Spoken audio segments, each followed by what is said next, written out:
Just a few days after Prince Harry gave that extraordinary interview to the BBC last Friday, after he's lost his long-running legal battle to get armed police protection. This is difficult for me.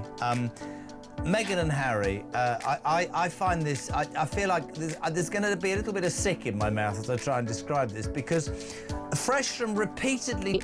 This is probably one of the worst few months of his life. Yeah, you're absolutely right. Other news today, more drama for Prince Harry and wife Meghan as they celebrate their 5th wedding anniversary. For ages, he lost, then he appealed, and he lost the appeal, and then he appealed again. After the first appeal, the judge said, look, mate, he didn't actually use those terms. You're never going to win this case. I advise that you abandon it. But he didn't. He's a stubborn, entitled little fool. So he carried on. Now, this is going to cost him. There are growing calls to strip Prince Harry and Meghan Markle of their royal titles. The New York Post reports that frustration in the UK has reached boiling point. One local summed it up on Twitter: "We supported Harry when he left. But you can't slam the family and keep the title. Enough is enough. Fast strip the titles." And that post? Over 75,000 retweets in just 48 hours. He's very, very handsome, but his heart is even more beautiful. Oh, he's such a great partner. I feel that, right? I feel that every day in how supportive he's been and is, but I didn't know he said that. But what started as scattered complaints has now transformed into something far more serious. A political and constitutional earthquake. Prince Harry, once dubbed the People's Prince, now finds himself dangling on the edge of a royal cliff. Remember that powerful image of him walking solemnly behind Princess Diana's coffin? That boy earned the world's sympathy. But in 2025, he's earning something very different: parliamentary scrutiny. After stepping back from royal duties in 2020, a move widely branded as Megxit, Harry and Meghan Markle relocated to California, chasing freedom, privacy, and apparently Hollywood stardom. Your Royal Highness, Meghan Markle, congratulations to you both.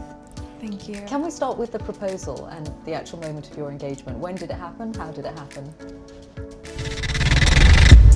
Ago, early this month, here at our cottage. Just a standard, typical night for us. It's a cozy night. It was what we're doing, just roasting chicken and roasting having... a chicken, trying to roast a chicken. Their Netflix docuseries, podcast empire and tell-all interviews have raked in millions, but also ignited millions of critics. Many Brits argue they're profiting off titles they claim to resent. In short, they're out of the palace but still selling souvenirs. Here's where it gets serious. The House of Lords, Britain's most powerful legislative body, isn't just murmuring anymore, it's moving. A formal petition has been introduced under the Titles Deprivation Act of 1917, a law originally used to strip royal traitors of their titles during World War I.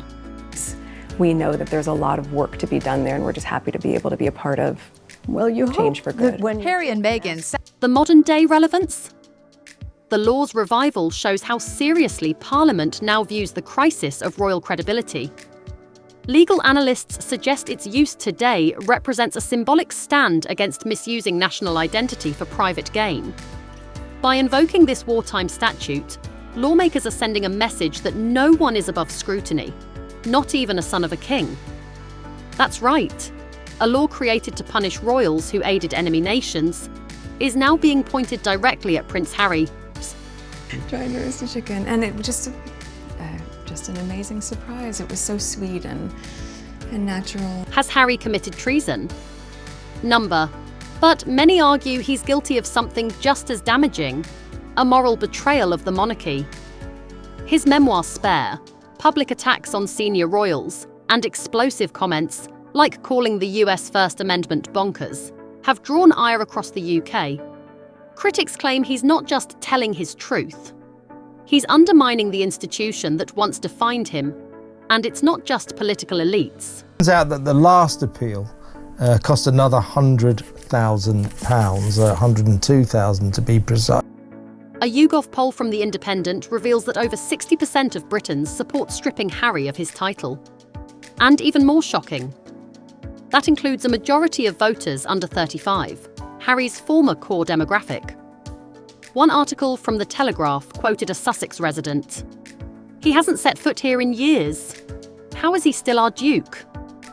The petition is racking up signatures at lightning speed, and support is crossing party lines, from staunch Conservatives to moderate Labour MPs who once sympathised with Harry's struggle.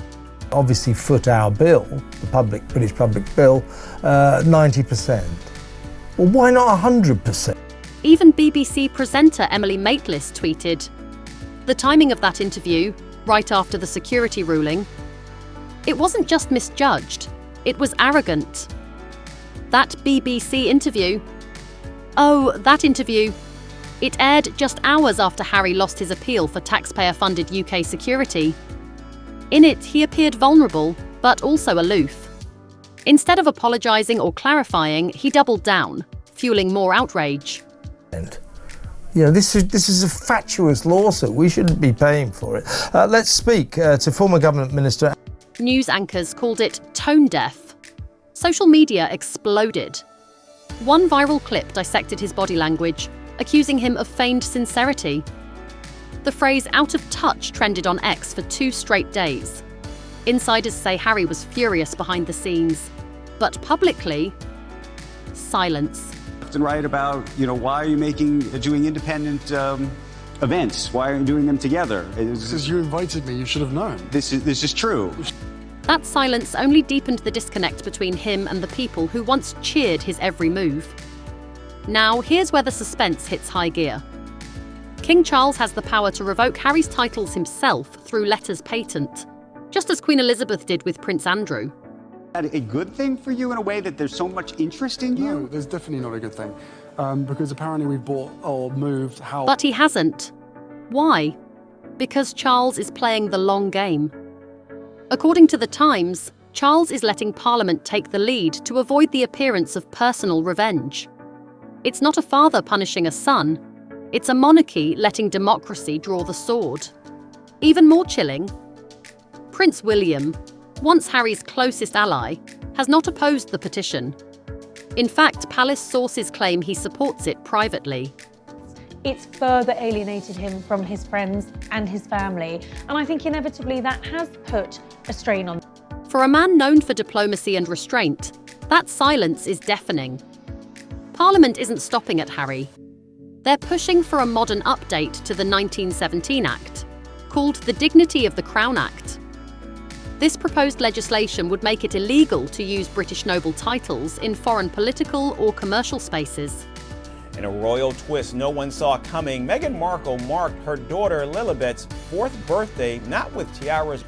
Translation: if it passes, royals can't brand podcasts, documentaries, or lifestyle products using titles like Duke or Duchess outside UK jurisdiction. And guess who'd be the first in the crosshairs? You guessed it. Harry's entire business model is structured around the Duke of Sussex. Look, this guy, if he wants to go and waste £1.5 million, which is basically... His name sells not as a celebrity, but as royalty. And Parliament is preparing to cut the cord. Observers are calling it title trafficking, a phrase popularised on TikTok and now used in multiple op-eds across The Guardian and The Spectator. Let's break it down. Despite claiming they want privacy, Harry and Meghan continue to appear in global events under their royal titles. Could be more. Fine. In fact, on the basis that we get full reimbursement for the Home Office. Even their Netflix credits refer to them as the Duke and Duchess of Sussex. Their podcast archetypes dropped the same week they released rare footage of their children. Coincidence? Media analysts don't think so. In fact, public relations experts argue these moves are timed to maximise media coverage and keep them in cultural conversation. Yesterday, after my video went up, and a few people were saying to me, "Dad, I think you're misreading." Their use of royal symbolism, like monograms, official crests, and subtle nods to palace protocol, has not gone unnoticed by critics. The public feels duped, as if this royal identity, carefully crafted in Buckingham Palace, is being commercialised, outsourced and sold. It's not easy for anybody, but I know that, you know, at the end of the day, she chooses me. Some even argue it's a cultural con, a branding scheme dressed in royal garb. A crime not of law, but of legacy. So what happens if the petition succeeds? Harry would lose the Duke of Sussex title, gone, wiped from the official register. He'd no longer be addressed as His Royal Highness. That letter still stands in concrete today. He should have listened, because everything since that point has gone downhill, and he's become less and less and less of a man continuously every month. He'd become Mr. Harry Windsor, a private citizen. No royal introductions, no regal cachet. In the celebrity world, perception is everything. Without the royal brand, would Hollywood still answer his calls? Industry experts say probably not. A producer told Variety, every year. It's so obvious who's driving Harry and making him do these things. Listen, he wrote a book. He totally attacked the monarch. There are 100 ex-royals and celebrities looking for deals. Harry's edge is his title. Without it, he's just another high-profile personality with a memoir. He totally attacked William and Catherine. Meghan is so jealous of Catherine, it's very, very scary. It's actually very creepy. And the House of Cards could collapse, and Harry and Meghan would need to reinvent themselves from scratch. Make no mistake, this is not just a family dispute. It's a constitutional crisis unfolding in real time. A slow-motion royal coup led not by swords and soldiers, but by lawyers, legislators, and the wrath of public opinion. Royal biographer Robert Lacey said it best. This isn't about punishment. It's about preservation. The monarchy is defending its dignity. Behind you, you know, I mean, that man loves me so much. And, you know, look what we built. We built a beautiful... If Parliament follows through, and all signs suggest they will, Prince Harry could become the first royal in over a century to be stripped of his title under law. Not exiled, not banished, but erased, institutionally. And here's where the crime and suspense element thickens. Able to be a part of you change for good. When Harry and Meghan sat down with CBS Sunday morning anchor Jane Pauley. When your children ask for help, someone, you know, is there to... Insiders claim a confidential memo circulated within the Cabinet Office outlines potential security breaches tied to unauthorized use of royal branding, including Harry's controversial partnership with tech firms and political groups in California. Most sorry about are the trolls who their hopes are just built and built and built, and it's like yes, yes, yes, yes, yes, and then it doesn't happen. So I feel sorry for them. What's more, additional intelligence sources reportedly flagged irregularities in data sharing protocols between Archewell and third-party platforms, suggesting possible mishandling of personal or institutional information. Last July, yes, beginning of July, and then it was, I think, about 3, maybe 4 weeks later that I managed to... Though unconfirmed, former intelligence operatives have stated that any foreign liaison involving a former royal raises red flags. The memo, leaked partially to the Sunday Express, hints at possible financial conflicts of interest involving foreign advisory roles. But that's why you just sort of ignore it. The people I feel most sorry about are the trolls who their hopes are just built and built and built, and it's like yes, yes, yes, yes, yes, and then it doesn't happen. If true, this would deepen the scandal. It's not just about image anymore. It's about influence, power, and potentially unauthorized state affiliation. Could Harry be investigated further? Could the stripping of titles be just step one of a larger inquest? At this point, nothing is off the table. Nothing. Most explosive and far-reaching social justice intervention. The Sussexes lit the fuse on a global reckoning about racism. Prince Harry, once the royal family's wildcard, is now a man on trial in the court of public opinion, Parliament, and perhaps soon national law. The monarchy is staying silent. Parliament is taking action. Persuaded to come and join me in Botswana, and we camped out with each other under the stars. We spent And the public? They're fed up. So now we ask you, should Prince Harry be stripped of his royal titles? Is he a victim of tradition or a manipulator of monarchy?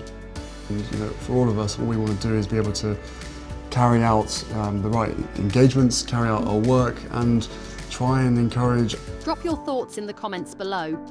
Be bold, be honest. We want to hear from you.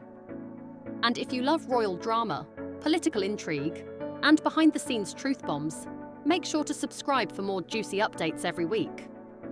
Because this royal reckoning, it's just getting started. This is ludicrous to suggest anything else, isn't it? Well, I think probably 100% is right, but I mean, these are matters for judges to rule on. What I would say is I find it extraordinary that when he's been told he's going to comprehensively lose, that was a phrase used, he's like a dog with a bone and won't let go of this.